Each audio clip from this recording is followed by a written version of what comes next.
साथियों नमस्कार, जय हिंद। कैसे हो आप सभी लोग? उम्मीद करता हूं कि आप अच्छे हैं, मस्त हैं, स्वस्थ हैं। अपनी पढ़ाई को नियमित रूप से आप जारी रख पा रहे हैं।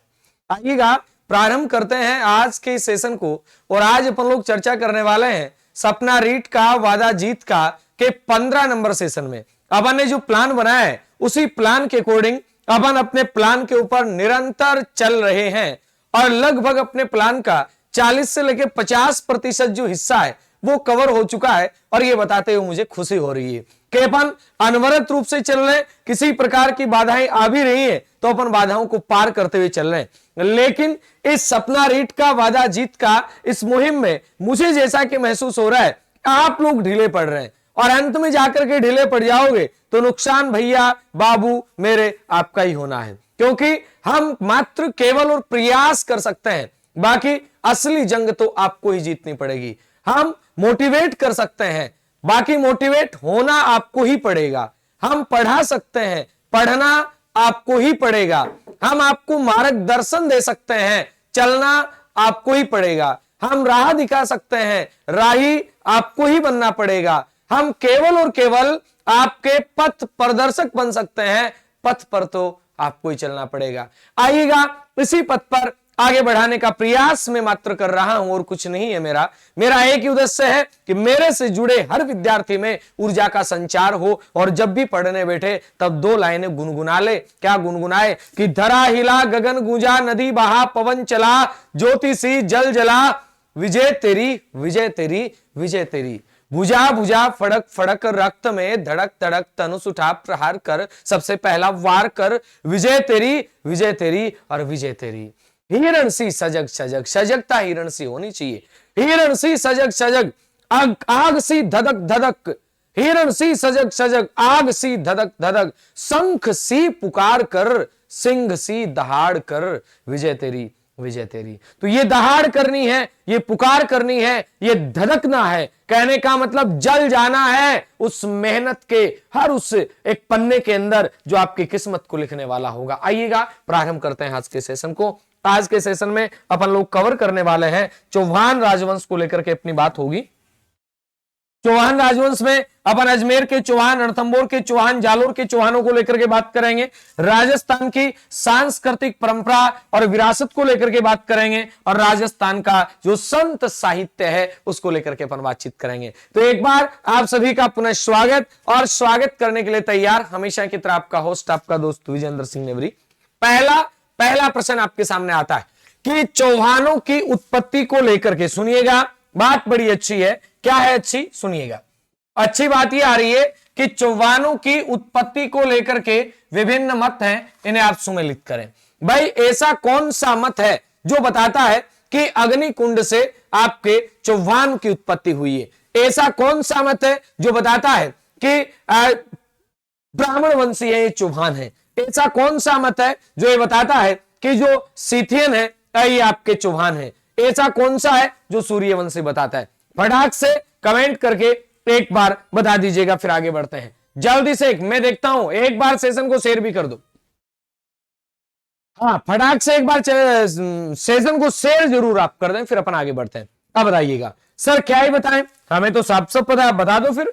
देखिएगा ब्राह्मण वंशी कौन बता रहे हैं? ब्राह्मण ही बता रहे हैं, दशरथ शर्मा, गोपीनाथ शर्मा। सर विदेशी कौन बता रहे हैं? वीए स्मिथ बता रहा है, कर्नल जेम्स टोड बता रहा है। सूर्यवंशी कौन बता रहा है? सूर्यवंशी अग्निकुंड की बात आती पृथ्वीराज रासु बताता है और सूर्यवंशी की बात आती तो पृथ्वीराज विजय। कहने का मतलब आप कहेंगे 2 1 3 4 और 2 1 3 4 कहां पे है? ये सेकंड नंबर ऑप्शन में है। अब आप 1 2 3 4 भी कर सकते थे, करो, कौन मना करता है। एक बात और बता दूं मैं, अगर आपसे कहा जाए कि बिजोलिया शिलालेख क्या बताता है तो बिजोलिया शिलालेख ये भी ब्राह्मण ही बताता है। बिजोलिया शिलालेख क्या बताता है तो याद रखिएगा, सीधा सीधा प्रश्न बनेगा ब्राह्मण। अगर आपसे ये कहा जाए कि भंडारकर के द्वारा क्या बताया गया, भाई भंडारकर क्या बताता है? भंडारकर कहता है कि खज्जर जाति से उत्पन्न हुए। भंडारकर खज्जर जाति। जबकि बात आती है सुंदा माता अभिलेख क्या बताता है? सुंधा माता अभिलेख, सुंधा माता अभिलेख की बात आती है तो सुंधा माता अभिलेख बताता है कि वशिष्ठ के यज्ञ से। कहां से? तो आप कहेंगे वशिष्ठ के यज्ञ से। ऐसे करके अलग अलग जानकारी है। अब आप मुझे ये बता दो भाई चौहानों में महत्वपूर्ण चौहान कहां के रहे? तो आपका उत्तर आएगा सर सांभर के चौहानों के बारे में बात होती है। और सांभर के चौहानों की बात आती है तो याद रखिएगा 551 ईस्वी सांभर के चौहानों में महत्वपूर्ण अगर संस्थापक की आपसे पूछ लिया जाए तो आपका उत्तर आएगा वासुदेव। इसके बाद में नेक्स्ट आता है अजमेर के चौहानों की बात आ रही है, अजमेर की बात आती है तो याद रखिएगा 1113। और अजमेर राजधानी बनाने वाला बंदा कौन था? तो आप जानते हैं अजय राज। इसके बाद में याद रखिएगा नाडोल, नाडोल में याद रखिएगा नो तो आना ही आना है। और नाडोल नाक काटी थी तो आप कहेंगे लक्ष्मण, याद रखिएगा यानी लक्ष्मण चौहान है, ये नाडोल शाखा का संस्थापक माना जाता है। आगे आप कहेंगे रणथंभोर, रणथंभोर की बात आती है, सीधा सीधा याद रखिएगा रणथंभोर 1194 में यानी तराइन युद्ध के बाद में पृथ्वीराज चौहान ने जैसे ही आपका तराइन का युद्ध हारा उसके बाद की बात है। गोविंद राज ये रणथंभोर के अंदर, रणथंभोर का संस्थापक कौन आता है? तो याद रखिएगा गोविंद राज। रणथंभोर का संस्थापक कौन आता है? तो आप कहेंगे सर गोविंद राज आता है। याद रखिएगा जालोर की, जालोर में आपने एक बात पढ़ी होगी भाई, जालोर में कीर्ति फैल गई कीतू की, यानी आप कह सकते हैं कीर्तिपाल चौहान। कीर्तिपाल चौहान का संबंध कहां से? तो आप कहेंगे सर जालोर से। हाड़ौती की बात आती है तो याद रखिएगा देवी सिंह हाड़ा। यह महत्वपूर्ण आपको बताए भाई। सांबर में कौन? तो आप कहेंगे वासुदेव। अजमेर में कौन? अजय राज। नाडोल में कौन? लक्ष्मण चौहान। आगे रणथंभोर की बात कर रहे हैं गोविंद राज, और जालोर की बात कर रहे हैं तो कीर्तिपाल चौहान। जालोर शाखा का संस्थापक आप कहेंगे सर कानरदे होगा? नहीं, याद रखिएगा यहां पे कानरदे है, प्रतापी शासक है, लेकिन वहां आते आते तो काम तमाम हो चुका था। स्थापना करने वाला कौन था? कीतू शासक था। कीतू एक महान शासक कीर्तिपाल चौहान। अगला प्रश्न आपके सामने आता है कि अर्ली चौहान डायनेस्टी व अन्य साक्ष्यों के अनुसार सपाद लक्ष्य के चौहानों का आदि पुरुष गुवक प्रथम है। यह कह रहा है असत्य कथन आपसे पूछ रहा है। पहली बात तो याद रखिएगा अर्ली चौहान डायनेस्टी अगर आपसे पुस्तक पूछी जाती है ये किसकी है सर? ये डॉक्टर दशरथ शर्मा की है। ये पुस्तक किसकी है? तो आपका उत्तर आएगा सर ये डॉक्टर दशरथ शर्मा की पुस्तक आती है। अब आप कहेंगे अन्य साक्ष्यों के अनुसार और इसके अनुसार सपाद लक्ष्य के चौहानों का आदि पुरुष क्या गुवक प्रथम था, ये वाली बात गलत है। इनके अनुसार अगर बात करते हैं तो याद रखिएगा वासुदेव चौहान। कौन था? तो ध्यान रखना वासुदेव जो चौहान है वो आपका क्या आ जाएगा? संस्थापक आ जाएगा। यानी पहला कथन तो हो गया गलत। सेकंड आ रहा है गुवक गुर्जर प्रतिहार शासक नाग भट्ट का सामंत था, यह बात बिल्कुल ही सही है। तीसरा आ रहा है पृथ्वीराज प्रथम को प्रबंध कोश में तुर्क सेना का विजेता कहा गया है। क्या यह बात सही है? बिल्कुल बात सही है। आगे आ रहा है गढ़ बिठली दुर्ग का निर्माण अर्णोराज द्वारा करवाया गया। यहां पे ये कथन भी गलत है। अर्णोराज ने नहीं करवाया था तो सर किसने करवाया? तो आप कहेंगे गढ़ बिठली दुर्ग का निर्माण अजय राज के द्वारा करवाया जाता है। आप कहेंगे अजय राज ने कब करवाया? तो ध्यान दे लेना 1113 के अंदर करवाया। अजय राज के अगर काल की बात करते हैं 1105 से लेकर के 1133 तक इनका काल रहा है। एक बात और याद कर लेना, अजय राज की बात आए तो आप कहेंगे सर अजय राज के बाद में एक शासक और आता होगा, कौन सा? अजय राज ने अजमेर को राजधानी बनाया था। अजय राज ने किसे? तो आप कहेंगे अजमेर को राजधानी बनाए। और भी कई सारे शासक आएंगे। अब आप कह सकते हैं सर चौहानों का जो चहमान राज्य था, जिसे अपन चहमान राज्य के नाम से ही जानते हैं, इन्होंने सपादलक्ष नाम का क्या किया? तो आप कहेंगे सपादलक्ष नाम से अपना क्षेत्र बसाया। और इसकी जो राजधानी है वो किसे बनाई जाती है? तो ध्यान रखिएगा अही छत्रपुर को, और अही छत्रपुर बोले तो सर नागौर। एक बात और याद रखिएगा, अगर आपसे कहा जाता है कि बिजोलिया शिलालेख क्या जानकारी देता है, जैसा कि मैं अभी बात कर रहा था, बिजोलिया जो शिलालेख है ये कहता है कि वत्स गोत्रीय ब्राह्मण, ये क्या थे? तो याद रखना वत्स गोत्रीय ब्राह्मण। किसकी बात हो रही है? तो आप कहेंगे सर वत्स गोत्रीय ब्राह्मण की बात हो रही है। तो आप कहेंगे अजय राज। एक बात और याद रखिएगा, ये अजय राज ये किसका पुत्र है? तो आप कहेंगे पृथ्वीराज प्रथम का पुत्र है। किसका? पृथ्वीराज प्रथम का पुत्र है। और एक बात और बनाना, ध्यान रखना, साम्राज्य निर्माण का काल, यानी चौहानों में अगर आपसे पूछा जाए, पानी थोड़ा लाना एक बार, साम्राज्य निर्माण के काल की बात आती है तो याद रखिएगा साम्राज्य निर्माण का जो काल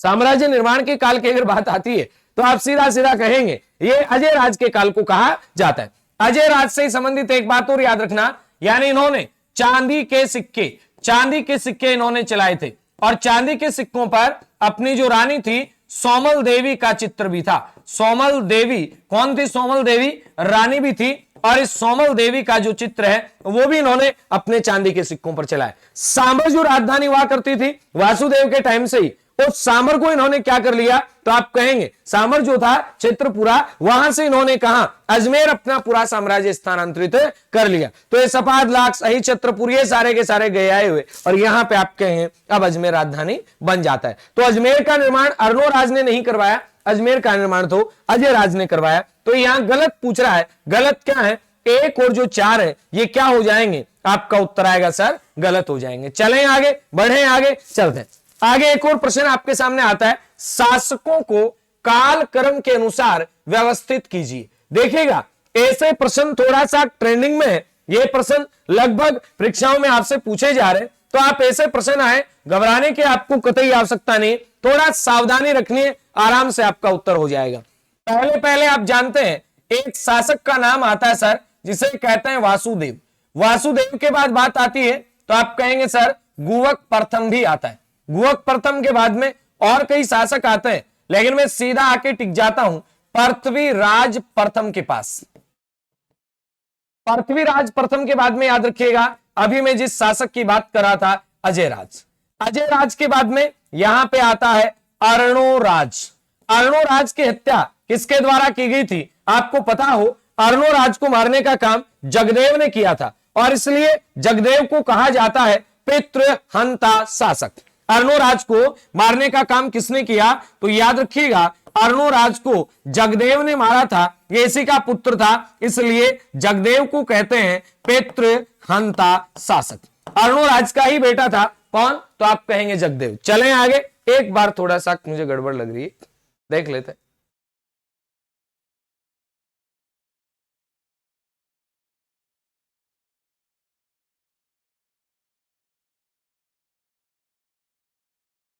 यही ठीक लग रहा है मुझे तो ना। हाँ जी, तो जगदेव को पितृहंता शासक कहते हैं। अर्णोराज के बाद में आप बात करते हैं तो यहां जगदेव आ गया तो आप जगदेव कहेंगे, लेकिन जगदेव का कोई ज्यादा साक चला नहीं, ये इसी का पुत्र था। इसके बाद में बात करते हैं तो यहां पे आता है विग्रहराज चतुर्थ। हालांकि विग्रहराज प्रथम वगैरह भी आए गए बीच में, और विग्रहराज चतुर्थ को आप किस नाम से जानते हैं? बिसल देव चौहान के नाम से भी जानते हैं। इसके बाद इसी कड़ी में एक और आता है जिसका नाम आता है सोमेश्वर। ये सारे आप यूं मानिएगा सारे एक ही थे, एक ही का मतलब इसी शाखा के अंदर इसी के पुत्र थे। अब सोमेश्वर के बाद में बात आती है तो आपका उत्तर बनेगा पृथ्वीराज तृतीय।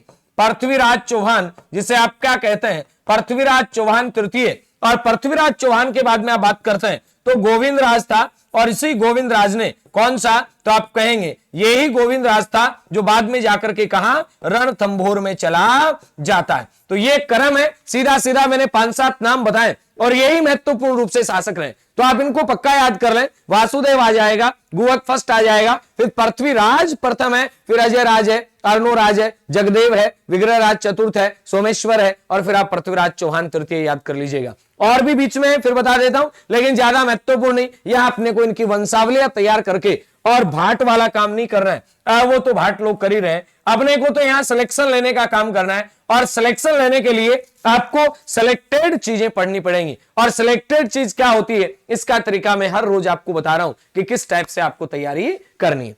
देखिएगा ये कह रहा है कौन सा असंगत है, असंगत पूछ रहा है। ध्यान देना, पहली बात क्या आ रही है? बिसल देव चौहान, इसके दरबार में नरपति नालय रहता था क्या? बिल्कुल। और नरपति नालय ने एक ग्रंथ लिखा था, तो आप कहेंगे सर कौन सा? बिसल देव रासु। कौन सा लिखा? तो याद रखिएगा बिसल देव रासु लिखा।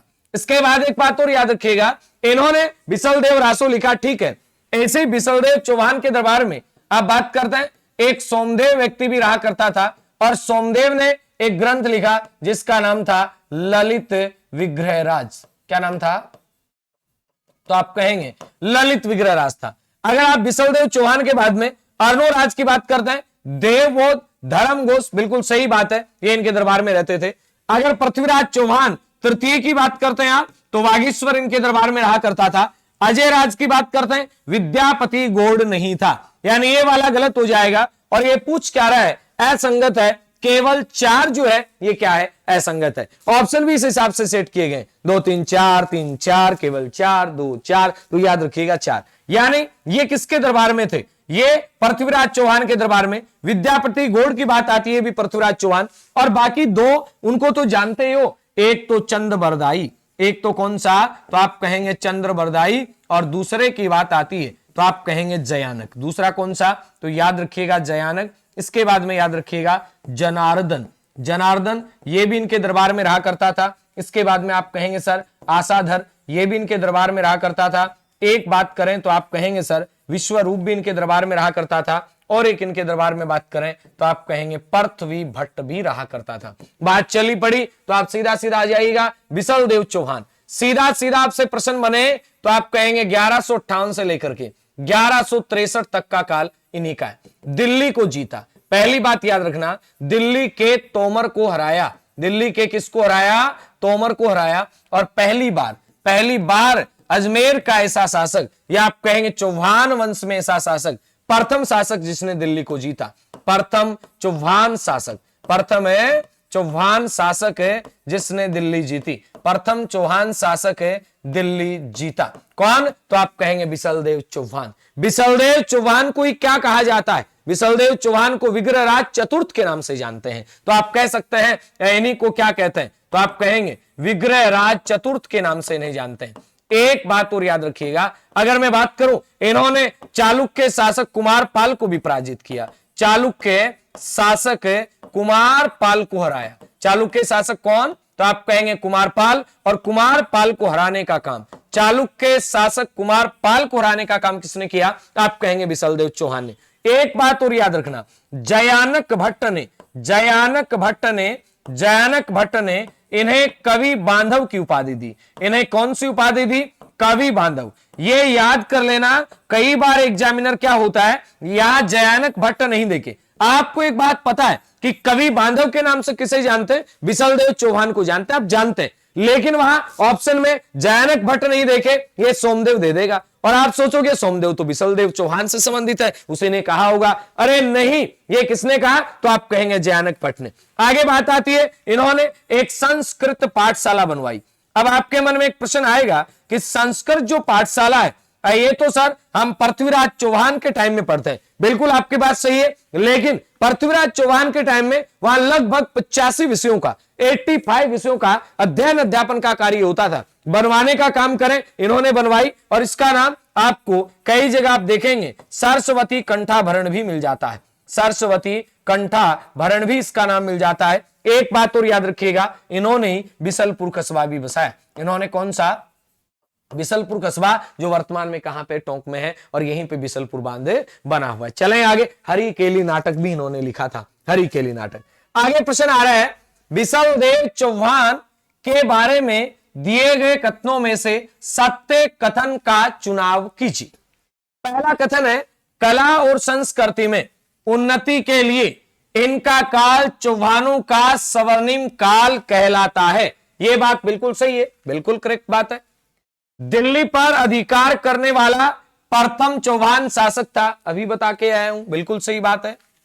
इन्हें विद्वानों का आश्रयदाता होने के कारण सोमदेव ने कवि बांधव की उपाधि दी। अरे बाबा कहां पे, अभी बताया ना, सोमदेव नहीं आएगा सर, कौन सा आएगा, जयानक आएगा। तो क्यों गलत कर रहे हो फिर, जयानक आएगा। तो इनके काल में लिखा गया बिसलदेव रासो 7 खंडों में विभक्त है। गलत बात, 7 खंडों में नहीं है, 7 में नहीं है। कितने खंडों में है, तो याद रखिएगा 4 खंडों में है। कितने खंडों में है, 4 खंडों में। लिखा कौन सी भाषा में गया है, गोड़वाड़ी में। और बिसलदेव रासो लिखा किसने था, आप ये बात नहीं जानते, नरपति नाहले ने लिखा था। किसने लिखा, तो आप कहेंगे नरपति नाहले ने। एक बात और याद रखना, यानी बिसलदेव चौहान की बात कर रहे हैं अपन बिसलदेव चौहान की बात कर रहे हैं। और जब बिसलदेव चौहान की बात कर रहे हैं, बिसलदेव चौहान की तुलना कील हॉर्न ने, एक कील हॉर्न नाम का विद्वान आता है, कील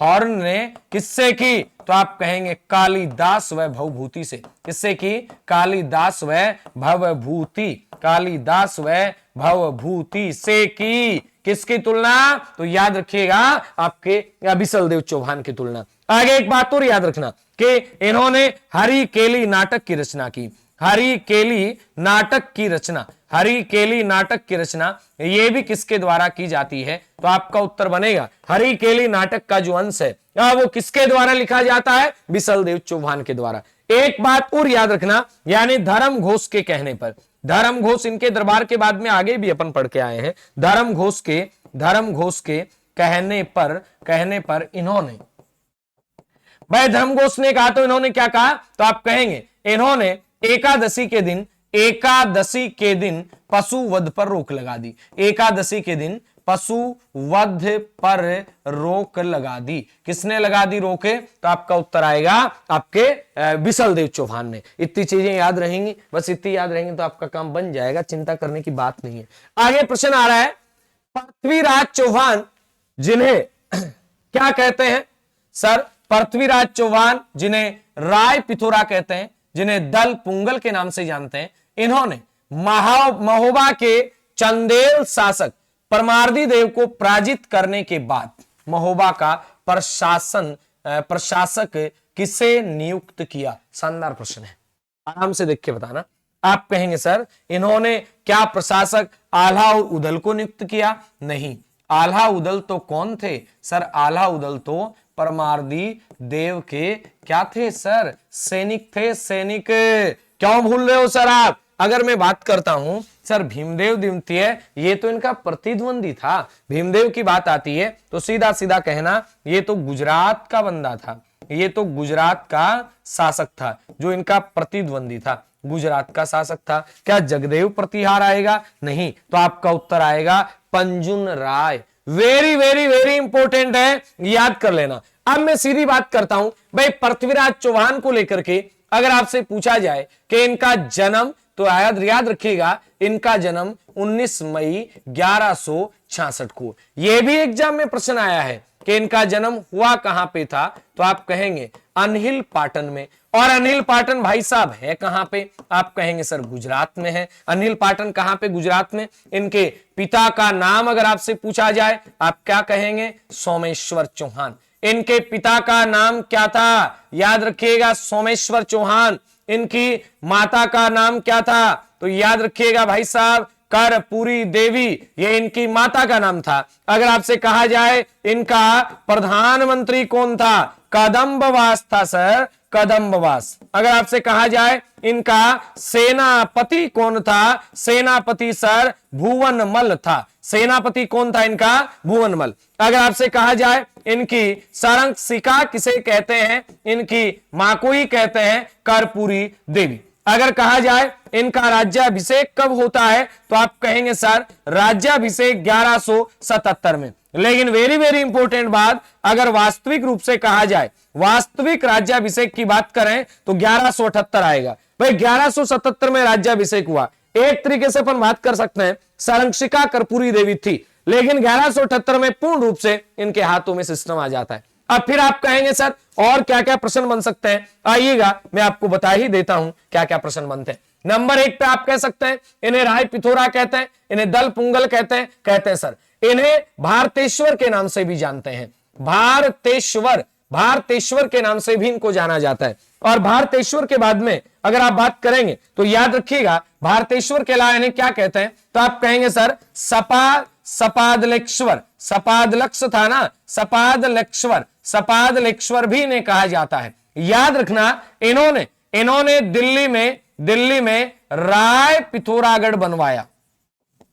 दिल्ली में कौन सा किला बनवाया? तो ध्यान रखना राय पिथौरागढ़ इन्होंने बनवाया। इन्होंने अजमेर के अंदर एक बात याद रखना, कला और साहित्य विभाग की स्थापना भी की। कला और साहित्य विभाग की स्थापना कहां पे? आप कहेंगे अजमेर में। अब पहली बात याद रखिएगा, इन्होंने 1178 में एक युद्ध लड़ा था जिस युद्ध का नाम आता है गुड़गांव का युद्ध। कौन सा? तो आप कहेंगे गुड़गांव का युद्ध लड़ा।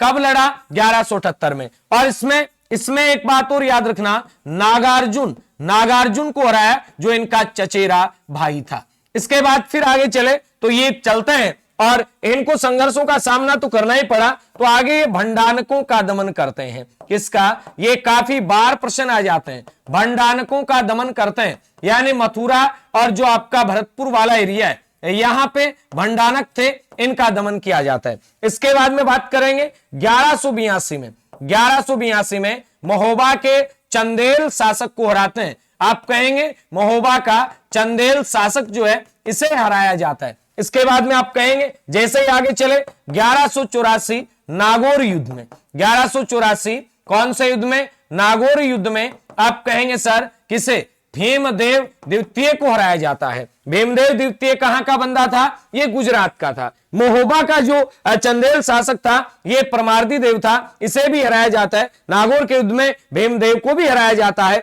बात कर रहे हैं भंडानकों का दमन किया जाता है और यहां आपके नागार्जुन को भी हराया जाता है। अब एक बात और याद रखना, यहां पे आप कह सकते हैं 1191, 1191 में कौन सा युद्ध हुआ? ये काफी इजी प्रश्न है जो आपको आता भी होगा, लिखना तो इसलिए हो जाता है कई बार बाई चांस ही आ जाए तो आप कहें सर ये तो आपने बताया ही नहीं। आप कहेंगे सर तराइन का अगर द्वितीय युद्ध आपसे पूछा जाए ये कब हुआ? ये 1192 में होता है और इस युद्ध में गोरी है, इसकी क्या हो जाती है? जीत। और पृथ्वीराज चौहान के बारे में बताया जाता है कि पृथ्वीराज चौहान की हो जाती है हार। लेकिन यहां पे याद रखिएगा कि पृथ्वीराज जो चौहान था ये जीत जाता है। अगर बात की जाती है इनकी पत्नी की, ये कौन थी? ये आपकी संयोगिता। इनकी पत्नी की बात आती है, सीधा सीधा याद रखिएगा संयोगिता थी। संयोगिता थी तो यहां कौन था? तो आप कहेंगे जयचंद गहड़वाल था। कौन था? जयचंद गहड़वाल। एक बात और याद रखना, जयचंद गहड़वाल ये कन्नौज का था, यहां संयोगिता इनकी पत्नी थी। इतनी बात आप याद रखिएगा। आगे देखना, आगे प्रश्न बना हमीर महाकाव्य के अनुसार पृथ्वीराज चौहान ने मोहम्मद गोरी को कितनी बार हराया था? ये अच्छा प्रश्न है। हमीर महाकाव्य के अनुसार पहली बात तो याद कर लो, हमीर महाकाव्य है ही किसका? तो आप कहेंगे सर नयन चंद्र सूरी का है ना। है तो बिल्कुल, मैं कब मना कर रहा हूं। हमीर महाकाव्य ये किसका ग्रंथ आता है? तो आप कहेंगे सर हमीर महाकाव्य नयन चंद्र सूरी का आता है। किसका आता है?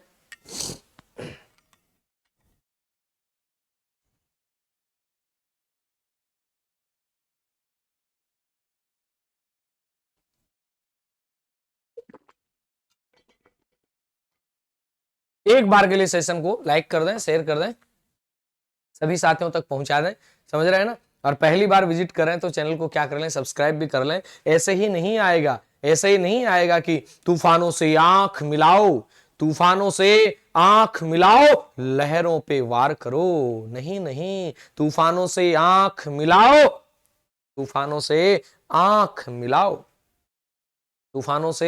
आंख मिलाओ सैलाबों पर वार करो, मल्लाहों का चक्कर छोड़ो, तेर के दरिया पार करो। भूल गयो मैं लाइन, अचानक बोल तो दियो, स्टार्ट कर दियो, लेकिन फिर फ्यूज उड़ जाए कई बार। ध्यान देना भाई, हमीर महाकाव्य के अनुसार पृथ्वीराज चौहान ने मोहम्मद गोरी को कितनी बार पराजित किया? 7 बार। बिल्कुल सही बात है। अब आप कहेंगे सर 21 बार का उल्लेख कौन देता है? 21 बार का उल्लेख ये पृथ्वीराज रासो देता है। पृथ्वीराज जो रासो है ये देता है 21 बार का उल्लेख। पृथ्वीराज रासो किसने लिखा था? तो सर ये कोई पूछने की बात है? चंदबरदाई ने नहीं लिखा था? बिल्कुल लिखा था। तो आगे मुझे बताइएगा 21 बार का उल्लेख है ये कौन देता है? ये सुरजन चरित्र देता है। सुरजन चरित्र किसका है? तो आप कहेंगे सर ये चंद्रशेखर का है। ये भी किस बार का उल्लेख देता है? 23 बार की बात ये प्रबंध चिंतामणि करता है। प्रबंध चिंतामणि याद रखिएगा, सीधा सीधा प्रबंध चिंतामणि इसके लेखक कौन आते हैं? मेरू तुंग आते हैं। प्रबंध चिंतामणि के लेखक कौन आते हैं? तो याद रखिएगा मेरू तुंग आते हैं। इनके अनुसार 23 बार। 8 बार की बात आती है। 8 बार में आप कह सकते हैं पृथ्वीराज जो प्रबंध है इसके अनुसार कितनी बार? 8 बार। एक आता है प्रबंध कोश, याद रखिएगा प्रबंध जो कोश आता है उसके अनुसार बात करें तो आपका कितनी बार? 20 बार। आप कहेंगे सर प्रबंध कोश किसका है? ये राजशेखर का है। प्रबंध कोश किसका है? राजशेखर। बाई चांस ऐसा प्रश्न आ जाए तो तैयार है। हमीर महाकाव्य के अनुसार पृथ्वीराज चौहान ने मोहम्मद गोरी को कितनी बार? 7 बार। पृथ्वीराज रासो सुरजन चरित ये कहते हैं 21 बार। आगे प्रबंध चिंतामणि की बात आती है, ये 23 बार। और बात करते हैं पृथ्वीराज प्रबंध की, ये 8 बार हराने का उल्लेख करता है। आगे ध्यान देना, निम्नलिखित कथनों पर विचार करें और सत्य कथन को चुने। कथनों पे विचार करना है भाई साहब, और आराम से करना है, जल्दबाजी में विचार नहीं करना है, करो विचार। ध्यान देना, पहला कथन आ रहा है कि हमीर देव के समकालीन दिल्ली का शासक जलालुद्दीन खिलजी था क्या? बिल्कुल सही बात है, था। जलालुद्दीन भी था और साथ में अलाउद्दीन भी था, दोनों ही थे। कथन तो ये सही है, कोई दिक्कत नहीं है, दोनों ही थे, ठीक बात। आगे आप कह रहे हैं सर हमीर देव को विषम घाटी पंचानन कहा जाता है? कतई नहीं कहते, हमीर देव को विषम घाटी पंचानन नहीं कहते हैं सर। विषम घाटी पंचानन हमीर देव को नहीं कहा जाता है, राणा हमीर को कहा जाता है। यह बात याद कर लेना, राणा हमीर को कहा जाता है, विषम घाटी पंचानन। इसके बाद में ध्यान देना, राणा हमीर बोले तो सिसोदिया मेवाड़ वाला, ये है हमीर कौन सा? ये है हमीर देव चौहान। ये कौन है? तो आप कहेंगे हमीर देव चौहान। कि सिंह गमन सतपुरुष वचन कदली फलत इकबार, तिरिया तेल हमीर हठ चढ़े ना दूजी बार, वो हमीर है, याद रखिएगा। हमीर हट के लिए जाना जाता है। 1299 ईस्वी में अलाउद्दीन ने उलुग खां, याद रखिएगा, और नुसरत खां के नेतृत्व में रणथंभौर सेना भेजी। ये बात भी सही है, ये भी सही है। 1299 के आक्रमण के समय उलुग खां मारा गया, ये बात गलत है। तो कौन मारा गया था? नुसरत खां मारा गया था। कौन मारा गया था? तो याद रखिएगा, नुसरत खां। और बात करेंगे इधर से कौन मारा गया था? इधर से भीम सिंह मारा गया था। कौन? भीम सिंह भी मारा गया। आप कहेंगे नुसरत खां भी मारा गया, लेकिन उलुग खां नहीं मारा गया था। तो ये वाला कथन है, ये गलत हो गया। और बात कर रहे हैं तो ये वाला जो कथन है ये गलत हो गया। ये पूछ रहे हैं कि सत्य चुने, 1 और 3 सी ऑप्शन में है। तो याद रखनी छोटी छोटी चीजें। अब सुनो, अब बात आती है सर हमीर देव की बात करते हैं, तो आप कहेंगे ये हमीर हठ के लिए जाना जाता है। ये किसका पुत्र था? तो आप कहेंगे सर ये जेत्र सिंह का पुत्र था। किसका पुत्र था? जेत्र सिंह का पुत्र था। आगे फिर बात आती है इनका अगर शासन काल पूछा जाए 1282 से लेकर के 1301 रहा है। अगर मैं जन्म की बात करूं 1272 की बात आ जाएगी। अगर मैं माता की बात करूं हीरा देवी इनकी माता का नाम आता है। सर माता का तो नहीं पूछा, लेकिन पत्नी का पूछा गया है, रंग देवी। और रंग देवी के नेतृत्व में यहां पे आप कह सकते हैं जल जोहर हुआ था। कौन सा जोहर हुआ? जल जोहर हुआ। अगर मैं पुत्री की बात करता हूं तो याद रखिएगा देवल दे। अगर मैं बात करता हूं इनके दरबार में कवि रहा करता था बीजादित्य। कौन सा कवि रहता था? आप कहेंगे सर बीजादित्य। अगर मैं इनके गुरु की बात करता हूं तो याद रखिएगा राघव देव इनका गुरु था। इन्होंने एक यज्ञ करवाया, कोटि जयन यज्ञ। कोटि जयन यज्ञ। और कोटि जयन यज्ञ में पंडित कौन था? तो याद रखिएगा विश्व रूप भट्ट था। अब ध्यान देना, अब मैंने कहा भाई अलाउद्दीन खिलजी से पहले जलालुद्दीन खिलजी भी आक्रमण कर चुका था। और जलालुद्दीन खिलजी ने कथन कहा रणथंभौर को लेकर के, मैं ऐसे दुर्गों को बाल के बराबर नहीं समझता। मैं ऐसे दुर्गों को बाल के बराबर नहीं समझता। ये कब कहा और किसने कहा? तो आपका उत्तर आएगा ये कहा जाता है जलालुद्दीन खिलजी को। जलालुद्दीन खिलजी ने कहा किसको लेकर के? तो याद रखिएगा ये रणथंभौर को लेकर के कहा। किसको लेकर के? तो आप याद रखेंगे रणथंभौर को लेकर के ये बात कही जाती है। एक बात और याद रखना सीधा सीधा, ये रणथंभौर को लेकर के किसने कही? तो आपका उत्तर बनेगा रणथंभौर को लेकर के सर ये जलालुद्दीन खिलजी ने कही। इसका मतलब जलालुद्दीन खिलजी ने आक्रमण किए। हाँ, अगली बात आती है अलाउद्दीन खिलजी। अलाउद्दीन खिलजी भी क्या करता है? तो आप कहेंगे रणथंभौर पर आक्रमण करता है। अलाउद्दीन खिलजी रणथंभौर पर क्या करता है? आप कहेंगे सर आक्रमण करता है। फिर आप कहेंगे सर यह आक्रमण क्यों किया गया? दो चीजें याद रखना, एक तो आप कहेंगे मोहम्मद शाह है, कौन है तो याद रखना मोहम्मद शाह है, और एक आता है केहबरू। ये दोनों के दोनों मंगोल थे, और इन दोनों को शरण कौन देता है, इनको शरण दी जाती है किसके द्वारा, आप कहेंगे हमीर के द्वारा। अब अलाउद्दीन खिलजी ये क्या करता है, इनको मांगता है, लेकिन हमीर कहता है कि सच्चा क्षत्रिय धर्म वो नहीं है जो शरणागत को वापस से दुश्मन को सौंप दे, नहीं, ये किसी भी हालत पर नहीं सौंपे जाएंगे। तब जाकर के इन दोनों में घमासान युद्ध होते हैं, और इसीलिए तो हमीर को कहा जाता है कि सिंह गमन सतपुरुष बचन, कदली फलत एक बार, तिरिया तेल हमीर हट, चढ़े ना दूजी बार। ये हट था, ये जिद थी, ये कुछ करने की जिद थी, तो यहां पे इस जिद ने इस युद्ध को करवा दिया। भाई साहब एक बात और याद रखना, अगर बात आती है कि यहां पे हुआ, और लास्ट में आप जानते हैं कि 1301 के अंदर कब की बात आ रही है, तो याद रखिएगा 1301 में, कब 1301 में अलाउद्दीन खिलजी इस दुर्ग को क्या कर लेता है, दुर्ग जीत लेता है। एक बात और याद रखिएगा, अगर आपसे कहा जाए कि ये जो आपका हमीर है, इसने एक ग्रंथ भी लिखा था श्रृंगारहार, कौन सा ग्रंथ लिखा, तो याद रखना श्रृंगारहार किसका ग्रंथ आता है, आप कहेंगे हमीर का।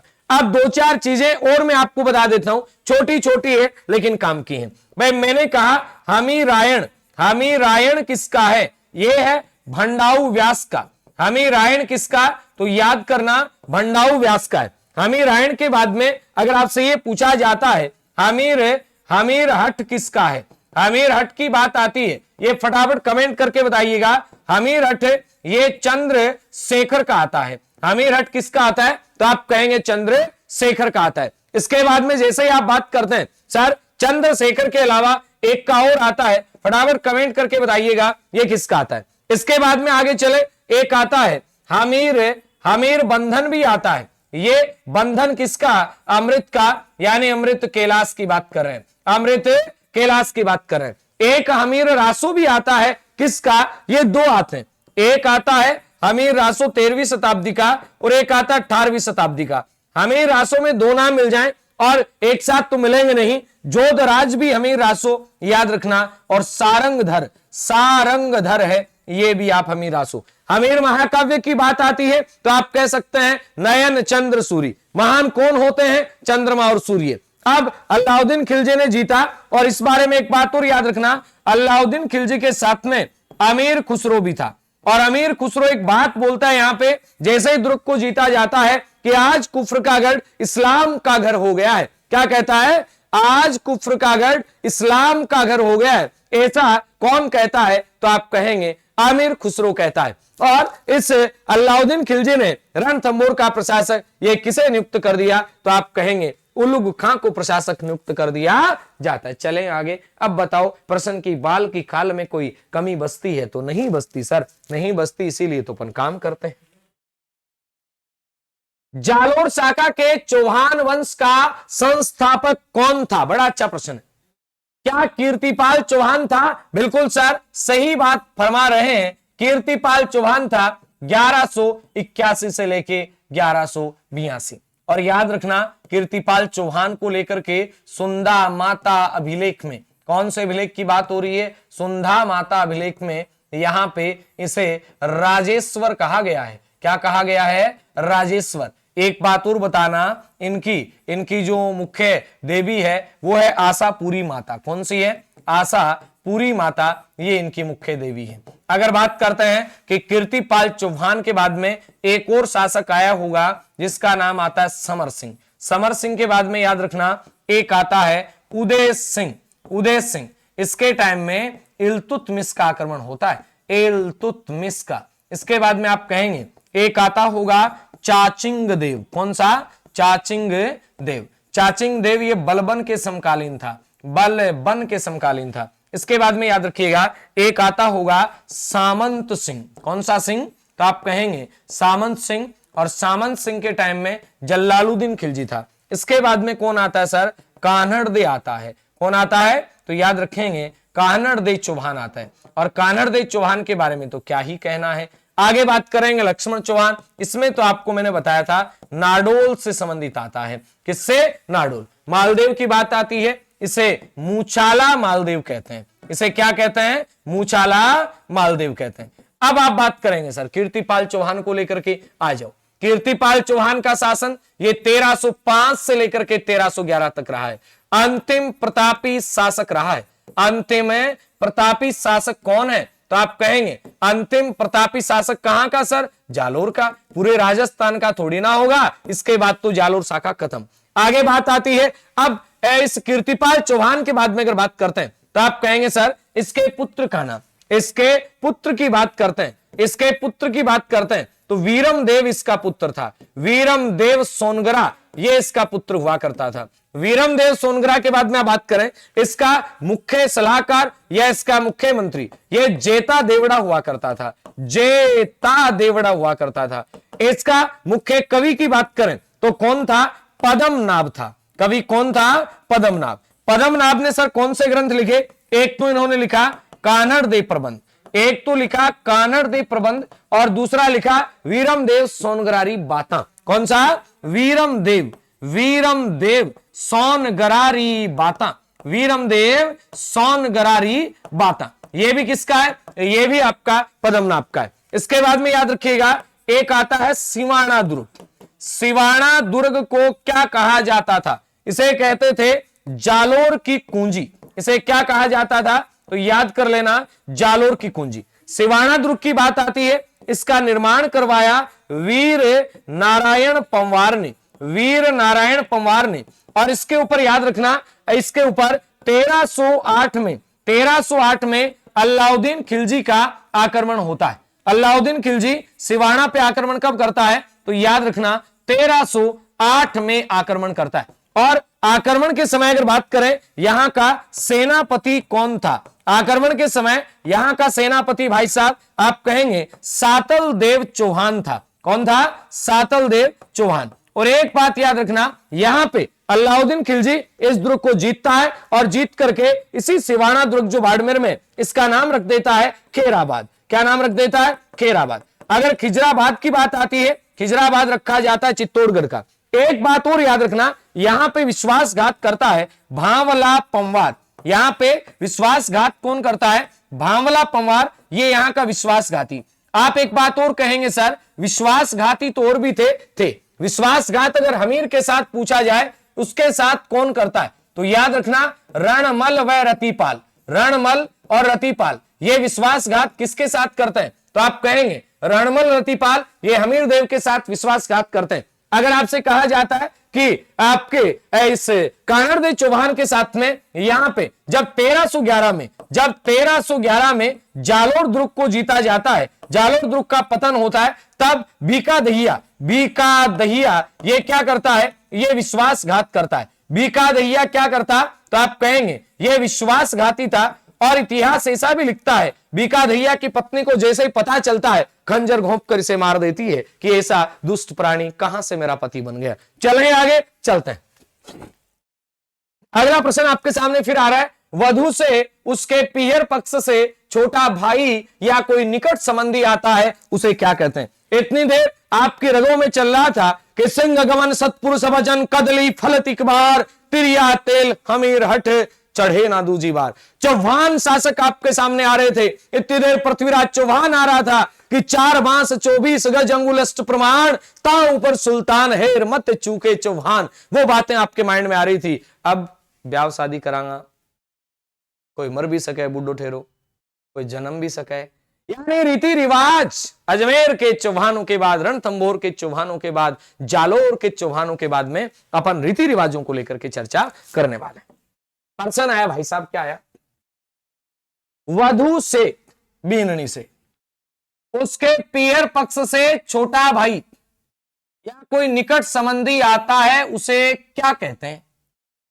ओझण। ओझण होता है बेटी को फेरों के बाद दिया जाने वाला दहेज। फेरों के बाद दिया जाने वाला दहेज। टेक्निकल टीम के पुरुष मेंबर बोल रहे हैं कि दाइजा होता है। तो भाई साहब आपकी शादी हो रखी है तो इसका मतलब ये थोड़ी सारी जानकारी यहां पे दे दोगे, हमें भी देने दो, हमारी भी हुई है। नहीं सुनो, आगे देखिएगा, तो बेटी को फेरों के बाद दिया जाने वाला दहेज ये क्या कहलाता है? ओजन कहलाता है। इसका राइट आंसर क्या आएगा? ओलंदी। अब देखो मैं एक बात बता दूं सीधा सीधा भाई, शादी के पूरे पूरे बता दूं आपको रीति रिवाज। सगाई जानते हो क्या होती है? सब जानते हैं सर। जानते हो? नहीं जानते हो तो जिनकी नहीं हो रखी उनके लिए जानना जरूरी है। सगाई होती है कि आपकी यूं मानो, क्या बताऊं, आधा रिश्ता, आधा रिश्ता होता है। और सगाई और शादी के बीच का जो काल होता है वो स्वर्णिम काल होता है।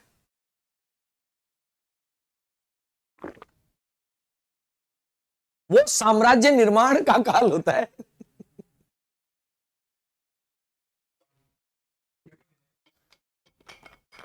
यानी सगाई और शादी के बीच का काल है ना, वो होता है स्वर्णिम काल, साम्राज्य निर्माण का काल। चलो सगाई होगी। सगाई ने बहुत जगह सगपन भी बोलो जा। सगाई में बाद में क्या हो भाई? सगाई में बाद में सर ब्याह फिक्स हुए। ब्याह फिक्स होने को मतलब सर साव निकालना, सावा निकालना, यानी शादी की डेट निकालनी। शादी की डेट निकाल दी, फिर सर शादी फिक्स प्रकार की हो जाए एक तरीका हूं, बिन गोद भराई बोले, फिर चिकनी कोथड़ी पहुंचाई जाए शादी को और पक्का करने के लिए। एक बात और याद रखना, यानी दुल्हे को पक्का किया जाता है उसे कहते हैं टिक्का करना। ओ छोरो तो मारो, ओ वे टिको। इसके बाद में सर, इसके बाद में आती है लगन पत्रिका, कुपत्री। लगन पत्रिका बोले तो लगन भेजना, भाई शादी फिक्स होगी, ये डेट वेट लड़की के घर भेज देते हैं लगन पत्रिका। लगन पत्रिका आप कह सकते हैं कुपत्री, कुपत्रिका। ब्याह फिक्स हो गयो, कपड़ा भी सिलाना पड़ेगा। इकताई, यानी दर्जी के पास में कपड़े का नाप। इकताई क्या होती है? ये फील करते जाओ, लिखना नहीं है बस। इकताई नाप, कपड़ा सिलाओगा नहीं, कोट पैंट रबा बरीर बा पोशाक रबा फलानो और डिमकोर, तो नाप तो देना पड़े नहीं, वो इकताई हुए। एक बाद में देखो एक बात याद रखो, साफो बांधो जाए, यानी दुल्ला के बांधो जाए साफो, बिन बोला मोड़ बांधनो। और बी के बाद में ओहो बिंदोली, बिंद बन गयो है। के बाद में निकासी, बिंदोली के बाद में क्या आवे? निकासी आवे। सर निकासी हूं आगे भी चालो, अरे बीच में भी आऊंगा। अब देखो भाई, ब्याह शादी करे जना के मेल हुए, जिन बोले बडार, के बोले बिने बडार बोले, यानी गांव का जिमाणु, इन मेल भी बोले, यानी गांव का जिमाणु रे गांव का, इन जिम्मणवार भी बोले, इनके बोले जिम्मणवार भी बोले। एक बात और याद रख लो, पहले भाई गैस तो आजकल चल रही है, पहले क्या होता था, पहले जैसे शादी होती थी ना, तब लकड़ियां मंगवाई जाती थी, इसे मुगदना कहते थे, लकड़ी नहीं कहते थे, ईंधन नहीं कहते थे, इसे मुगदना कहते थे। भाई खाना पकाने के लिए आएगा तो इसे मुगदना कहते। इसके बाद में देखो एक होता है बरी पडड़ो। बरी पडड़ा बोले तो दुल्हन का श्रृंगार, दुल्हन की बरी और साथ में छोटा मोटा लटर पटर आइटम, और वह बरी पडड़ो, यानी बारात जैसे ही जाती है तो बारातियों की तरफ से बोले तो वर पक्ष की तरफ से कुछ सामान पहुंचाया जाता है, उसे कहते हैं सर बरी पडड़ा। एक बाद में सर राती जोगो है, रात जगाई जाओ ब्याह पहली, इन राती जोगो बोला है। एक बाद में सर और भी वह पिट्ठी लगानो भी वह, पिट्ठी यानी पिट्ठी लगानो। आजकल तो क्या कि पिट्ठी लगा, पहली पिट्ठी लगाता क्योंकि भाई खेती खड़ आदमी होता, काम करता, कटे ब्यूटी पार्लर आ जना हल्दी लेके रगड़ के दे, 5-7 दिन रगड़ता ना, छोरी को रंग हो जातो दौड़ो धप है, और छोरो जो को कालो भूत हो तो वो भी दौड़ो जातो, यानी पिट्ठी जना ही रगड़ी जाती कि एक तो मेल उतर जा 5-10 दिना को। ओगो के सही बात है, हमारे घर ओगो की खातरी पिट्ठी होती। आजकल तो फॉर्मेलिटी करे, यहाँ करके उतार दो और चढ़ा दो पिट्ठी, 2 मिनट में पिट्ठी हो जाए। सही बात है यार की। हाँ तो याद रखो एक बात पिट्ठी, समझ गया पिट्ठी? ओ समझ गया सर। अब देखो, अब टूटियो और टूटियो देखे और सैक को टूटियो देखे, जगह टिंगर बरात में नहीं जाबा को सैक को टूटियो देखे, लुक लुकर और देखे टूटियाम केवे, टूटियाम के छोरियान संध्यान है टूटियो केवे। तो एगो बताने की बात सुनी भाई, थारे घराऊ थारा भाई की थारा काका की बरात जाए जना पिछों लुगाए के ग्रह आ विवाह की सारी रस्मा करें, इन बोले टूटियो। के बोले टूटियो, यानी वर पक्ष की महिलाएं, ये प्रश्न आया था, वर पक्ष की महिलाएं करती हैं, वर पक्ष की महिलाएं करती हैं। ये भी ताजा ताजा शायद सेकंड ग्रेड में प्रश्न आया था, टूटिया क्या होता है? वर पक्ष की महिलाओं द्वारा बारात जाने के बाद में जो किया जाता है उसे टूटिया कहते हैं। सर हो गए टूटियो। अब सर वो आधे टूके हुए, ये मृत्यु से संबंधित है। भाई ये ब्याह करा दियो तो अब देखो मृत्यु तो हो ही सके, शाश्वत सत्य है। मर जा कोई आदमी जना आपा के करा, आपा एक अर्थी बनावा, अर्थी के सर आ मृतक की सैया है, आ के है मृतक की सैया, यानी मृतक को जहां ले जाया जाता है। एक होती सर बेकुंठी, बेकुंठी में बिठा के ले जाया जाता है, ये भी मरने का ही है। अब ले जाएंगे तो क्या करेंगे, ले जाने से पहले क्या करते हैं सर, बद्दर करवाते हैं। बद्दर को मतलब खजमतियो, यानी बाल कटवाना। बद्दर का मतलब क्या होता है, बाल कटवाना, रोड बिल्कुल टकड़ी करवा लेनी, इन बोला बद्दर, यानी बाल देना किसी भी मृतक आदमी को, वो बद्दर है। इसके बाद में याद रखिएगा, जब मृतक शव यात्रा निकलती है तो बखेर और उछाल भी होता है, यानी बुढ़ा आदमी कोई मर जाए, भाई जवान मौत हो जाए वो अलग बात है, बुढ़ा अगर कोई मरता है तो उसके पीछे फिर सिक्के उछाले जाते हैं। इसके बाद में फिर बात आती है बखेरिया उछाल होगी। एक होता है सर बखेरिया उछाल के बाद में और क्या होगा, और वहां पहुंच जाएंगे, और पहुंचने के बाद में क्या होगा, आग लगाई जाएगी, यानी सबको आग लगाना, इसे कहते हैं लांपा। सबको आग देना, आग देना इसे लांपा कहते हैं। भाई उसके परिवार की जो मेंबर होंगे वो क्या करेंगे, शमशान घाट में आग देंगे चारों तरफ फिर के, इसे लांपा कहते हैं। लांपे के बाद में याद रखना एक बात और आएगी, कपाल क्रिया, यानी खोपड़ी को फोड़ना और वहां घी वगैरह डालना। तभी तो कहते हैं ना भाई बूढ़े लोग कई बार बुढ़ापे में दादा वगैरह को रीस आ जाने, दादा जना वो है कि डायलॉग मारा, फिर मेरो कपाल क्रिया कर दे, कर करा दे, बाढ़ दे, तुम करे जगो। कहने का मतलब ये कपाल क्रिया, यानी परिवार का कोई जो सदस्य होता है वो क्या करता है, खोपड़ी को फोड़ता है और घी वगैरह डालता है। इसके बाद में सर, इसके बाद में एक होता है सर पानीवाड़ा। पानीवाड़ों के वह सर, पानीवाड़ा होता है कि मृत्यु कहीं और हो जाए, मृत्यु कहीं और हो जाए दूसरी जगह, फिर उसका समाचार पहुंचा दिया जाए और वहां पे उसका बद्दर वगैरह करवा ली जाए, उसे कहते हैं पानीवाड़ा। इसके बाद में कहा था सांतरवाड़ा। सांतरवाड़ा का मतलब होता है सांत्वना देना। सांतरवाड़ा का मतलब होता है भाई घर पे मर गए लोग तो मरने वाला मर गया, लेकिन अड़ोसी पड़ोसी गांव के आके उसे सांत्वना देते हैं, इसे सांतरवाड़ा कहते हैं। फिर 3 दिन बाद में क्या होता है सर, 3 दिन बाद में होता है तिया। 3 दिन बाद में क्या होता है, तिया। और तिया जब होता है तब आपके क्या करते हैं, फूल चुनने का काम करते हैं। फूल चुनना, फूल चुनने का मतलब है कि शमशान घाट में से जो आपका मृतक व्यक्ति था उसकी क्या करना, अस्थियां वगैरह को एक जगह इकट्ठा करना, और फूल चुनने के बाद में एक आता है फूल बहाना। ये होता है कि गंगा जी में या जो भी आपका पवित्र स्थान होता है वहां जाके अस्थियों का विसर्जन कर देना, ये होता है फूल बहाना। तो यही लगभग आगे। एक होती है फिर पगड़ी। एक क्या होती है, पगड़ी। पगड़ी में क्या होता है, जैसे ही आपका उठावने वाला दिन होता है, उठावने का मतलब होता है कि जब 12 दिन पूरे हो जाए उसके बाद में क्या होता है कि दरी को उठा दिया जाता है जो बैठक होती है उनकी, और उस टाइम में बड़े पुत्र को क्या किया जाता है, आपका उत्तराधिकारी घोषित कर दिया जाता है। इसे कहते हैं पगड़ी का कार्यक्रम। क्या कहते हैं, पगड़ी का कार्यक्रम। चलें आगे चलते हैं। तो इसका राइट आंसर तो ओलंदी आ जाएगा। 32वीं नूतना है, 32वीं नूतना दांत तोड़ना, बाई चांस आ जाए, हाँ हाँ बिल्कुल बिल्कुल, उसे वो कहते थे, वो प्रथा डावरिया प्रथा होती थी, वो जो दासी भेजते थे साथ में कुंवारी कन्या भेजते थे उसे डावरिया प्रथा कहते थे। फिर पासवान है, खवासन है, ये पीछे वाली क्लास में अपनी चर्चा हो चुकी है। आगे प्रश्न है 32वीं नूतना है। अब ये मैंने ऑप्शन डाला नहीं, इसमें एक ऑप्शन आ सकता था दांत तोड़ना है, 32वीं नूतना, 32वीं तोड़ना ही हो जाता। 32वीं नूतना, देखो 32वीं नूतना है बात नूतना। क्या नूतना, बात नूतना। और बात भरने को क्या कहते हैं, मायरा। बात भरने को क्या कहते हैं, मायरा। और मायरा कौन लाता है, मायरा ननिहाल पक्ष लाता है, यानी दुल्ला या दुल्हन के जो मामा वगैरह होते हैं वो लाते हैं सर मायरा। ठीक है।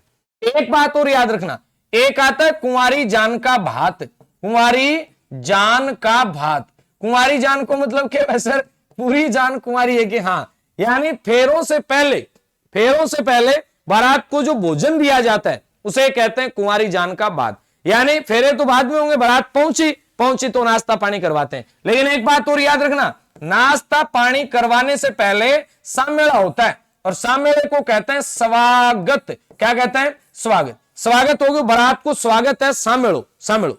इसके बाद में एक होता है रियाण।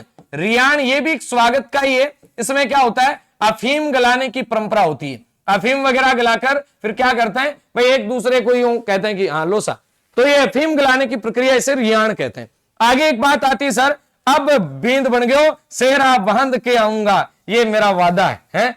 याद रखना, तोरण का काम होगा। क्या होगा?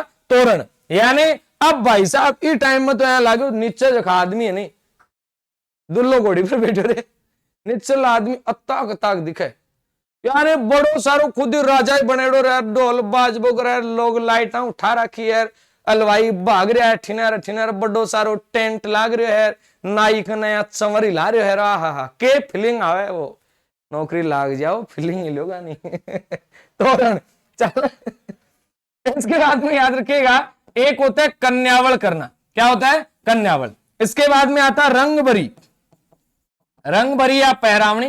कन्यावल बोले तो जो कन्या का पिता माता होते हैं, वो फेरों के अंदर जो बैठते हैं, वो क्या करते हैं? व्रत करते हैं, उस दिन उपवास करते हैं, उसे कन्यावल करना कहते हैं। रंगभरी और पहरावनी, ये कहने का मतलब एक तरीके से आप कह सकते हैं कि सब बराती वगैरह जो आते हैं उनको उपहार वगैरह देना, इसे रंगभरी या पहरावनी कहते हैं। इसके बाद में और क्या ही आएगा? बस इतना सारा हो गया, यही है। निकाल से निकालना नहीं है, तो इसका राइट आंसर आ जाएगा भात नूतना। चलें आगे, चलते हैं आगे। देखिएगा, जीवित व्यक्ति द्वारा स्वयं की मृत्यु से पहले भोजन का आयोजन क्या कहलाता है? भाई मान लो कोई आदमी जिंदा है और उसे पता चला यार मेरे पीछे पता नहीं कोई रहेगा कि नहीं रहेगा, वो अपना क्या कर दे, जिंदा आदमी क्या कर दे, यानी अपनी मृत्यु मानते हुए, कहने का मतलब भोजन कर दे रहे, सब कुछ जिमा दे, उसे क्या कहते हैं? नांगल कहते हैं? नहीं, ये तो होता है सर गृह प्रवेश के टाइम में।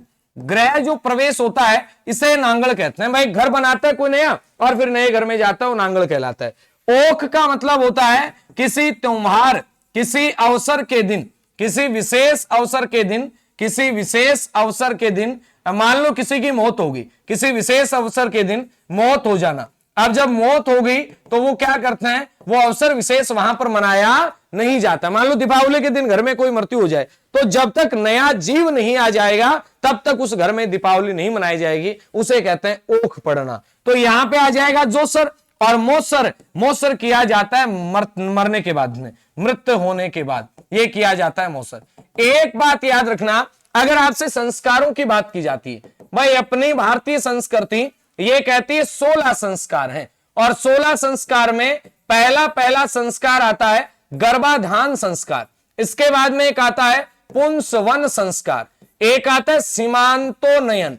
अब यहां ध्यान देना, सीमांतोनयन, ये तीनों ही संस्कार ये जन्म से पूर्व के हैं। ये तीनों ही संस्कार जन्म से पूर्व। गर्भाधान के बाद में पुंसवन संस्कार में जो गर्भ में पल रहा बच्चा होता है उसको पुरुष रूप देने के लिए किए गए अनुष्ठान, ये क्या कहलाते हैं? पुंसवन। और सीमांतोनयन का मतलब है जादू टोने टोटकों से, यानी जादू टोने टोटकों से वधू को बचाया जाए। ये जादू टोने टोटके, इनसे बचाने के लिए सीमांतोनयन। अब भाई साहब क्या होगा? बच्चा होगा, बच्चा होते ही पहले उसको घूंटी देंगे, ये जातकर्म संस्कार है। अब घूंटी देने के बाद में फिर 9 दिन या 11 दिन बाद में बच्चे का नाम रखा जाएगा। झमकुड़ी लाया फूटरी सा, ये झमकुड़ी नाम तभी रखा जाता है। तो याद रखना, नामकरण संस्कार। नाम हो गया सर। इसके बाद में बच्चे को पहली बार सूर्य दर्शन करवाए जाएंगे। निष्कर्मण संस्कार, निष्कर्मण का मतलब पहली बार बाहर निकालना। जच्चा और बच्चा को पहली बार यानी घर से बाहर, घर से बाहर का मतलब ऐसे नहीं रहे, पहली बार बाहर निकालना है, सूर्य पूजन मान लो आप। इसके बाद में एक होता है अन्नप्राशन संस्कार। अन्नप्राशन यानी पहली बार बच्चे को क्या खिलाना? अन्न खिलाना, ये होता है अन्नप्राशन संस्कार। अन्नप्राशन के बाद में याद रखिएगा एक होता है चूड़ाकर्म संस्कार, या फिर जिसे कहते हैं जड़ूला संस्कार। इसके बाद में एक होता है कर्ण बेधन संस्कार। आपके अगर कान नहीं बिंदे हुए तो बिंदवा लो, क्योंकि ये संस्कार में आता है। कर्ण बेधन, मेरा तो बिंदेड़ा है दोनों, कर्ण बेधन संस्कार है। आगे देखिएगा, संस्कार का मामला में कमी को नहीं आपने बिल्कुल ही। विद्या आरंभ संस्कार, यानी अब पढ़ाई शुरू होगी तो कौन सा संस्कार आ जाएगा?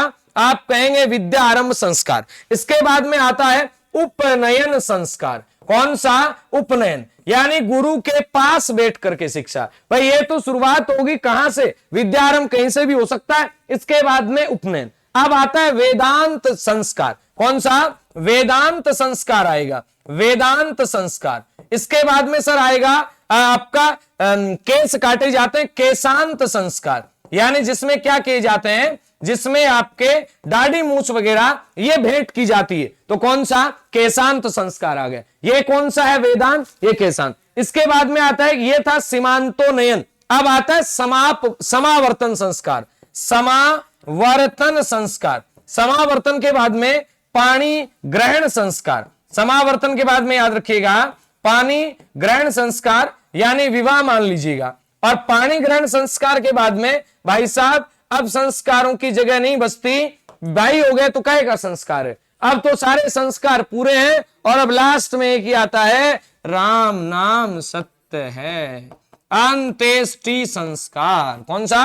अंत्येष्टि। गिनो रे, ज्यादा तो नहीं हो गए क्या? 1 2 3 4 5 6 7 8 9 10 11 12 13 14 15 और 16, यानी बिल्कुल 16 संस्कार हैं। कितने? तो आप कहेंगे 16 संस्कार। आगे इतनी चीजें याद रहेंगी। जनेऊ धारण उपनयन संस्कार के टाइम में होता है, जनेऊ धारण करवाई जाती है ये उपनयन संस्कार के समय में। चलें आगे, चलते हैं। आगे वाला प्रश्न आता है आपके सामने, 2.5 दिन का झोपड़ा कहां पे है? तो आपका उत्तर बनेगा 2.5 दिन का जो झोपड़ा है ये सर अलवर में है क्या? आप कहेंगे नहीं। 2.5 दिन का झोपड़ा क्या बांसवाड़ा में है, डूंगरपुर में है या अजमेर में है? बताइएगा फटाफट कि 2.5 दिन का झोपड़ा कहां पे है। जल्दी से कमेंट करके बता दीजिएगा। 2.5 दिन का झोपड़ा तो सर अलवर में क्यों मजे लेते हो? अलवर में तो होप सर्कस आता है। अलवर में तो कौन सा? होप सर्कस आता है। अलवर में सर मूसी महारानी की छतरी आती, मूसी महारानी की छतरी अलवर में आती। अलवर की बात करें सर तो याद रखिएगा भर्तहरि का मंदिर भी अलवर में आता है। अलवर की बात करें सर तो सिलीसेड झील, कौन सी? सिलीसेड झील अलवर में आती। आप बात करें सर बांसवाड़ा की, बांसवाड़ा को कहते हैं सुनहरे द्वीपों का शहर, सुनहरे द्वीपों का शहर बांसवाड़ा को कहते हैं। आगे आपसे कहा जाए कि सर ये 100 द्वीपों का शहर, तो आप कहेंगे त्रिपुरा, त्रिपुरा सुंदरी का मंदिर। ये कौन सा है? बांसवाड़ा में आता है। आप कहेंगे मानगढ़ धाम कहां पे आता है? सर ये भी बांसवाड़ा में आता है। आप कहें अर्थुणा के जैन मंदिर, अर्थुणा के मंदिर ये भी कहां पे आते हैं? सर बांसवाड़ा में। आपसे कहे अब्दुल पीर की दरगाह, अब्दुल पीर की दरगाह ये भी कहां पे आती है? बांसवाड़ा। सर अजमेर की बात कर रहे, अजमेर में याद रखना सावित्री माता का मंदिर। कौन सी माता का मंदिर? तो आप कहेंगे सावित्री माता का मंदिर, ये अजमेर में आता है। सावित्री माता के मंदिर में बात करें तो याद रखना पुष्कर झील भी कहां पे आती है? यहीं पे आती है। आप कहेंगे ब्रह्मा जी का मंदिर, ये भी कहां पे आता है? सर यहीं पे। आपसे पूछा जाए सोनी जी की नसियां, सोनी जी की नसियां ये भी कहां पे आती है? सर ये भी यहीं आती है सर, और अजमेर में बहुत सारी चीजें। अब आप कहेंगे डूंगरपुर। सीधा सीधा आपसे पूछे बेणेश्वर जो कहां पे है? यहां माघ पूर्णिमा को मेला लगता है डूंगरपुर। गलियाकोट ये दाऊदी बोहरा संप्रदाय का प्रमुख स्थान है, रमकड़ा उद्योग के लिए जाना जाता है।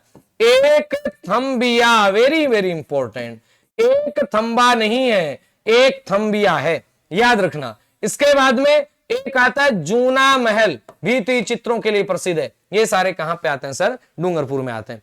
आज के लिए साथियों इतना है। प्रश्न तो 13 ही हुए, प्रश्न और भी हैं, पूरे 45 हैं, लेकिन ये आपको सुबह मिलेंगे, है ना। भले मर्जी दिन में 2 करनी पड़े, कर देंगे अपन, कोई दिक्कत नहीं, आपका रूटीन नहीं बिगड़ेगा। सुबह आपको एक क्लास और मिल जाएगी। आज के लिए इतना काफी है, क्योंकि समय बहुत ज्यादा हो गया, फिर ज्यादा हो जाता है। 1 घंटा काफी है, पढ़ो आप तो। सुबह एक क्लास और मिल जाएगी। Okay, bye bye, take care, जय हिंद, जय भारत। एक बार सेशन को लाइक कर दें, शेयर कर दें, सभी तक पहुंचा दें।